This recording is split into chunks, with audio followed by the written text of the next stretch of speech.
right, welcome to the Dominate Healthcare podcast. We're talking about the why, the what, and the how of just literal world domination in healthcare. We just need it now more than ever. I've got a good friend, clients, just really becoming more and more of a world famous chiropractor, Dr. Steve Baker, with us today. Hey, Dr. Steve. Hey Doc, how you doing? Thanks for having me on, man. I appreciate Well, it. thanks for being here.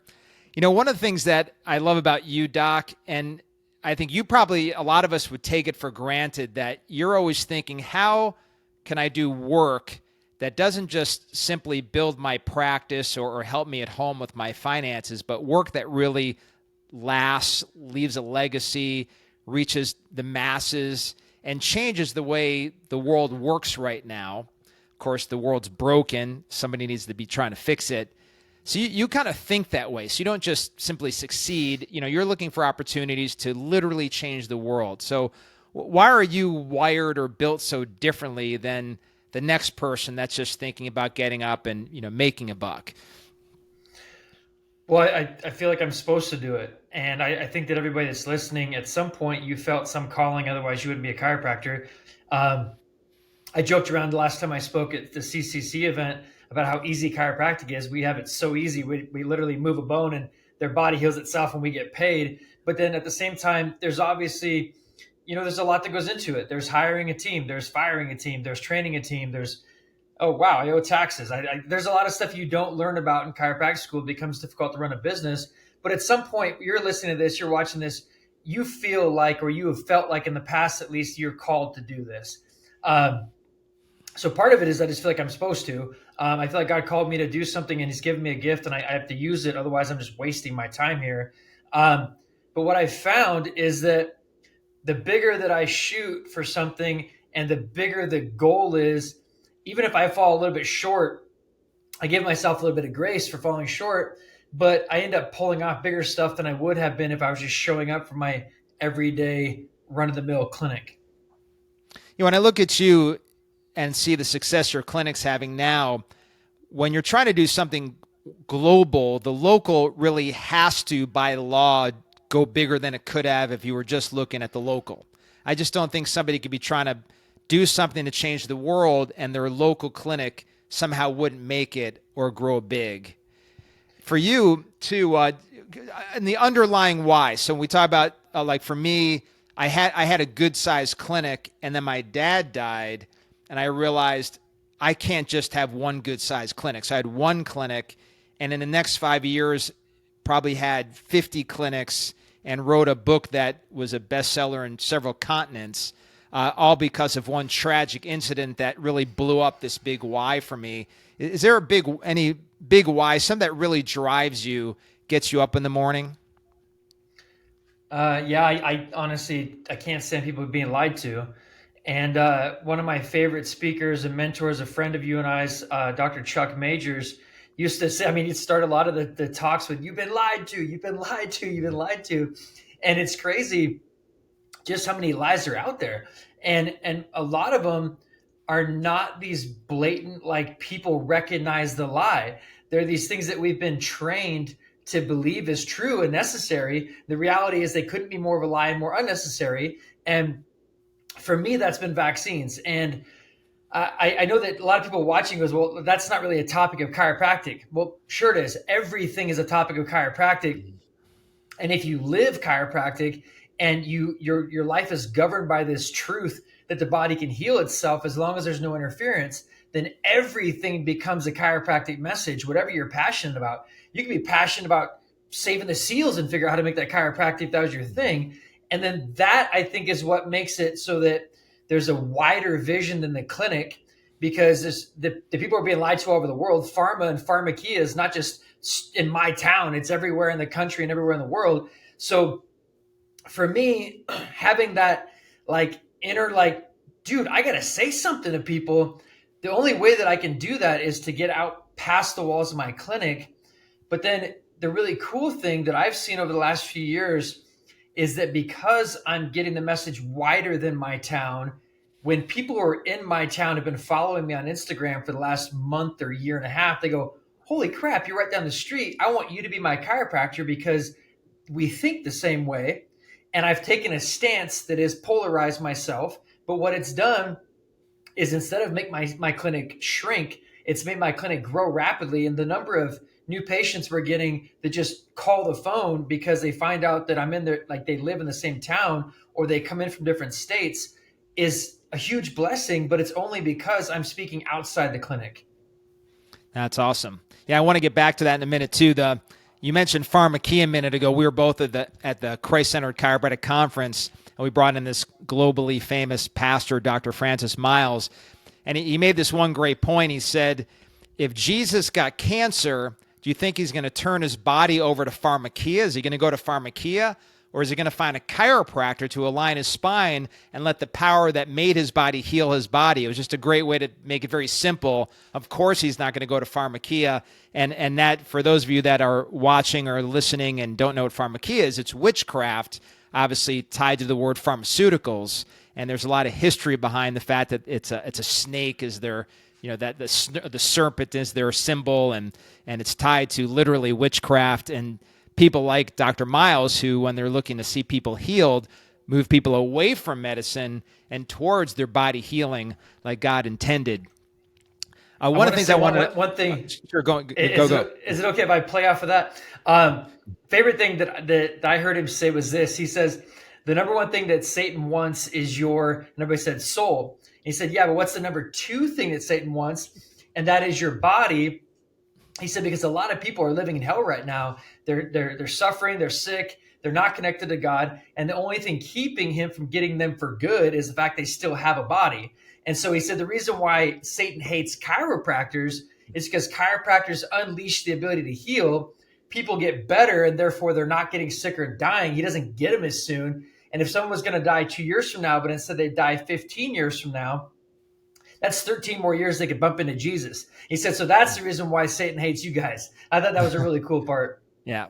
And that even more sets me up for the next question too, because, talking about being hated, like you were on Jimmy Kimmel, and not for, the good reason, because I guess we could call it a good reason, because you want Jimmy Kimmel to hate you. If Jimmy Kimmel likes you, then you're with Satan. So you want Satan and Jimmy Kimmel to hate you, which gets back to what you were saying earlier. By being anti-vaccine, you generated a concentrated group of people that really want to get behind you. So I wanted you to point out what that resource is, because it really launched for you a global platform. You have a lot of really dedicated followers. You probably have more people who organically find you and view you online and your videos and things like that you do on social media more than maybe any chiropractor ever. So maybe share where they could find some of that and look you up. Yeah, I mean, censorship is, in all rights, the worst thing ever. But at the same time, if you can use it to your advantage, I mean, it sucks to get deleted off like 6 or 7 platforms now and have to rebuild it all the time. But at the same time, it creates a situation where the people that need the message and want to hear what we hear, they're going to gravitate towards someone that's willing to say it no matter what the odds or no matter what the backlash is. So I created a website called goproject180.com. And what that is it's a culmination of 180-second videos on every single vaccine in the childhood schedule, some of which are broken up, like the DTaP vaccine, the diphtheria, tetanus, and pertussis. I broke that into 3 separate videos. And then each one of those has what's called a manuscript, which is all the statistics along with the peer-reviewed research that I found it at. That way it's super legit for you to give to somebody, and it's hyperlinked so you can chase down that. And then the other aspect of it, which is cool, I spent the time and I went through, and at the time in 2019, there was 46 states that allowed a religious exemption. I believe we're down to 43 or 44 now. But I went in and I literally made one specific to every single state that allows it. So when somebody downloads this resource in Florida or Idaho or wherever it's allowed, they've got it pre-done, fill it out, turn it in, and your child does not have to receive a vaccination for daycare or school.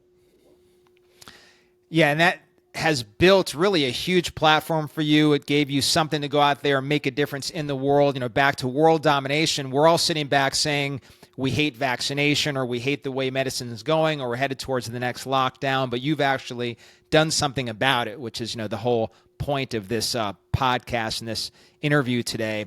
On that note, by the way, so my daughter's a diver at college at a big Florida State school, Florida Gulf Coast University, and she's pre-vet. She's going to be a veterinarian. And there's a course she's going into that said you must have a particular vaccine or you can't participate in the course. So I call up, I'm like, well, she's exempt. And they're like, oh, no, you can be exempt from these 2 vaccines, but you can't be exempt from this one. And it's required by the course. I'm like, and you just think this is a major state university, millions of people have gone there, and this is their policy that they've enforced with everybody else apparently until me.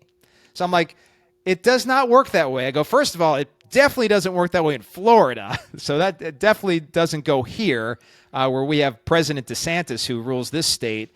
But that's pretty much not a law anywhere. And so the lady just gets all flustered and goes, well, I mean, you'll have to talk to somebody else. I'm like, well, who is it? I guess maybe the school attorney. So all I got back from him was an apology letter, and she's good to go. But you figure the other million people that have been through this course all got vaccinated. All it takes, and I have a hard time with the fact that I don't know that we can make a difference, truly get some of the stuff that's happening to not happen. Like if they want to come out with a second round of COVID and some new strain and try to get us to wear masks, I don't know that you and I and someone listening can go, nope, we're not doing that, and just stops. But what we can do is be really wise as we go through any process the world throws at us. And there's 2 things. Certainty is one of them. And that's what you exuded. It wasn't like, well, it was, no, this is how it is. And he or she with the most certainty wins. That's the way it always goes. And then you just know your facts. You just know your stuff. And so whether you are a chiropractor or anybody else in the world, if you don't like the way something's going, then you have to just show those 2 things and stand your ground, and you're going to get your way because they know that the other million people won't say anything. And that's your dominator mentality. So let just kind of relegating this down to practice. So one of the things that's really interesting is you and I coached together 2 separate times. So the first time was when, I was working with, obviously we had Maximized Living and working with you. And the whole goal there was to drive you to be a high volume chiropractor. That was the concept of that particular program. And that really wasn't, getting you where I think your real purpose in life or really where your practice could be, had much greater potential than just trying to push volume. And so it wasn't working great. And, and the dollars weren't there and the success wasn't there until now where you're thriving. And to me, you're one of the best chiropractic clinics in the whole profession, so that there's been this shift. And so I wanted to kind of walk through, that shift. So when we started coaching the second time, we said, well, let's get rid of nothing wrong with volume, but getting sort of rid of that concept. Let's start with just the quality of the practice. Let's change the care plans. Let's change some of what you're delivering. Let's look at the staff differently and who we'll bring in. And you managed to end up building this amazing team, made this shift in the care plans and your approach, and went from kind of struggling, with practice to now thriving. And there's been about a 4 or 5x in your collections over that period of time as well. Kind of share that journey, because that's one I think will help a lot of people. Going back to the word certainty, I've always, and I don't say this to be arrogant, but I feel like I'm good at adjusting. I feel like I've always been good at that. I feel like I've always been a good communicator. I've always been able to provide really great results. But I don't think that the cost of my care was ever really reflective of that. And so without having to change a lot, just taking the step back and realizing that I can charge more for my care because people are getting results, and the results that I'm providing are a whole hell of a lot better than anything else that they have available to them, whether it be in other clinics, chiropractic clinics, or going down the medical route. Even though I increased the cost of my care, almost doubled it, we are still a fraction of what it would cost somebody to leave that subluxation, leave that sickness, leave that dis-ease, and end up in the medical system. And we may cost more than other chiropractors, but they're not spitting out the same results. So that alone gave me the opportunity to mentally be okay charging more. And when I changed the price of the care plans, no one batted an eye. And I'm not here to try to I'm not, give me all your money. That's not what it is. It's just that we established a fee that we thought we were worth, and we stuck to it. And then what happens is people want to go someplace that's expensive, whether they know it or not. I mean, just there's this mentality here that we get results, and it may not be cheap, but it's worth the money. And then you start to have those people refer more people like them, and then your practice just grows at a different level economically. Yeah, there's a lot of studies that prove people associate value with cost. So if I bought a Rolex for $100, then I'm assuming it's not really a Rolex. And if I go to a doctor that is $10 for an adjustment versus 200, I'm assuming I'm getting a higher quality level of service and better results at $200 than I'm getting for $10. There's just a truth behind that, as well as just a internal belief system in the public eye anyways. Totally. And there's chiropractic clinics out there that probably do the exact same thing I do. Someone's probably even better at adjusting than me and probably gets better results. They also may not be very good at explaining exactly what they do and educating the patient as to the fact that like this is the best option and you may not have many other options, but that explanation and making it seem like this program is second to none, that comes down to your communication as well. Yeah, I don't think, and you probably don't even completely appreciate what you've done. And when I look at, when we started and there was limited resources, the money was there just to kind of get by with your family. What I love what you've done now is not only have you 4 or 5x the collections, but now there's a lot of thought that goes into where that gets invested, and you're creating this big, gigantic future for yourself and your family, as well as choices. I know now you have the choice to really enjoy your life. You've got a lot of big, great hobbies. You've got choices in the future of how you'll spend your time and what you can do as your family grows. You're creating a future for yourself that few people are. And so, I love just where you're at right now. A lot of our conversations about pieces of land or buildings to buy or where that next investment's going to go. That's something that not a lot of chiropractors have created the excess resources to be able to even have that discussion. Yeah. And what I invest in is always a perception and something I'm always looking at because, like, for example, I'm having some turnover in my team. And so thank God I'm in a position where I can invest in a high quality doctor to come in and replace the other high quality doctor that's already here. But I wouldn't have been able to offer that type of salary and incentives and bonuses 3 or 4 years ago. And so it is nice to be able to get to a point where you've got the finances, because we as chiropractors sometimes get stuck in this poverty mindset. And I know a lot of chiropractors that are way more wealthy than I am. They're killing it. They've been doing it longer than I have, but they still want to get away with paying peanuts to the associate doctor or the staff. Like, we got to get into the spot where, like, I'm going to hire a $2 million team. I'm going to, again, 2x my collections. I should be hiring at a level higher than that. And these resources allow me to start to think that way. I know you resonate here. You're one of the world leaders in dealing with just what the government, what society is trying to do with us when it comes to healthcare mandates, forcing us to do different things that we put in our body and that we have in our mind when it comes to dealing with whatever the next pandemic is going to look like. It's really time that we have to really be thinking about dominating healthcare. I see a lot of kind of false bravado, like I won't comply. Well, if they're not going to let you on an airplane and they're going to not, let you into a restaurant or not let you into some environment that like a school, unless you're complying, then you could be as non-compliant as you want to be, but you're not getting in. During the last sort of whole lockdown phase, I had to get on a few airplanes. You weren't get on that plane unless there was a mask on your face. And so, obviously, if it came down to being vaccinated, I just wouldn't have traveled. I would have walked first. But the reality is we have to dominate. We have to lead, or we're going to become victims of something, regardless of our will to not comply. So in leaving us today, any thoughts on what we have to do to dominate and really make huge change in what society is doing right now when it comes to their health? I would suggest that every single chiropractor listening, whether your first video gets 3 views or 3 million views, you should take a stance online and you should be really consistent with recording content and putting it out there. And just be short, be bold, have one main point and maybe 1 or 2 supporting statistics or details that make you sound like you know what you're talking about, and be done.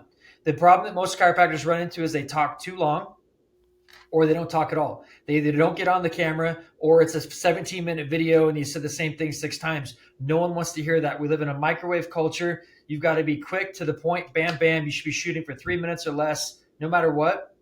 So number one is start saying more in your clinic and online. And in regard to in your clinic, your message has to be unfiltered, unwatered down chiropractic, because the more watered down you are, the more they're going to leave as soon as they can't leave the house or they have to wear a mask or they whatever. If your clinic is about vitalistic chiropractic and saving people's lives and changing their life, they will figure out how to get to you, whether they got mandates in place or not. They'll figure it out. And lastly, you got to draw your line, whatever your line is. Like I heard you just say, you're willing to fudge on the mask, probably wear one you can breathe really well. Like it looks like a mask, but the reality is like a fly could go through it.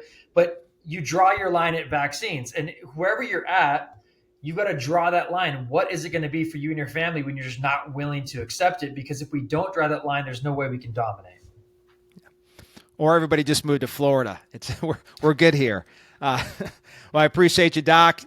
If you're listening, and need help dominating, let us know. But, we've got to take over God, the world. Everyone's counting on us. Dr. Baker, thank you for the shift you've made. You're clearly changing the world, and we really appreciate you. Bless you, everyone. Remember who you are.